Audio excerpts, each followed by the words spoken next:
Bыстрее, bыстрее, bыстрее. Вот он. Qeydiyyata düşə bilməməsindəndir.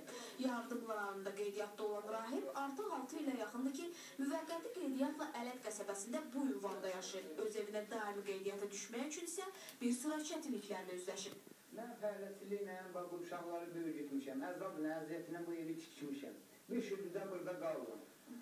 İndi mən çox xahiş edirəm ki, öz evinə düşməyə praktikaya mənə kömək edəcəksiniz. Rüfəti narahat edən daha bir məsələ var. 4 az yaşlı oğlan atası olan Rüfət artıq 5 aydır işsizdir. İxtisası kran maşinisti olan, amma işsiz qalan Rüfət ailəsinə aldığı 160 manatlıq sosial yardımla saxlayır. 4 oğul atasının əsas narahatlığı isə bu yardımın qeydiyyata düşə bilməməsi səbəbindən gələn ildən tamamilə dayandırılacağındandır.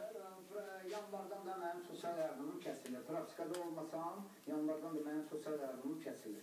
Nədə olursa sosial? 160 manat. 160 manat. 4 uşağa 160 manatını mən 5 ayda bunlarla dolandım.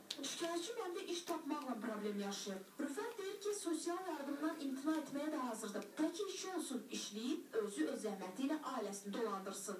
Şikayətçinin daimi qeydiyyata düşməsi məsələsi ilə bağlı müraciət etdik Qaradağ Polis İdarəsinin Qeydiyyat və Şəxsiyyət Vəsiqəsi şöbəsinə. Oradan bizə bildirdilər ki, Rüfət Rüfullar şöbəyə rəsmi ərizə ilə müraciət etsə, bu məsələ ilə bağlı lazımi araşdırma aparılaraq bir nəticə əldə ediləcək.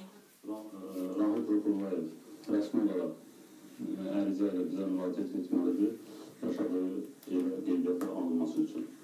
Və müvafiq araşdırma aparıldıqdan sonra onun ərizəsinin baxılmasının nəticəsi barədə tərəfimizdən cavab veriləcəkdir. Şikayətçinin ünvanlı sosial yardımın alınmasının dayandırılması ilə bağlı Qaradağ rayonu əhalinin sosial müdafiəsi mərkəzinə müraciət etdi. Oradan isə həmin şəxsin müvəqqəti yaşadığı yerdən lazımi sənədləri təqdim etdiyi təqdirdə yenidən yardım ala biləcəyini dedilər.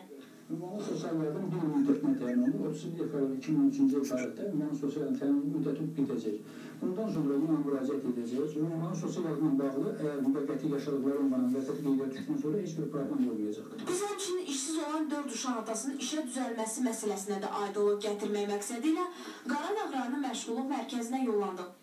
Oradan isə bizə dedilər ki, Rüfətin ixtisası üzrə onlarda iş vakansiyaları olur. Onun bu məşğulluq idarəsinə müraciət etdiyi təqdirdə ona iş tapması ilə bağlı əllərindən gələn köməkliyi göstərməyə hazırdılar. Bir sözlə, Rüfət Rüfulların müraciəti ilə bağlı 3 qurum vəd verdi ki, problemlər öz həllini tapacaq. İndi Rüfəti elə günü sabahdan adı çəkilən qurumlara müvafiq sənədləri təqdim etməklə yenidən müraciət etməyə qalır.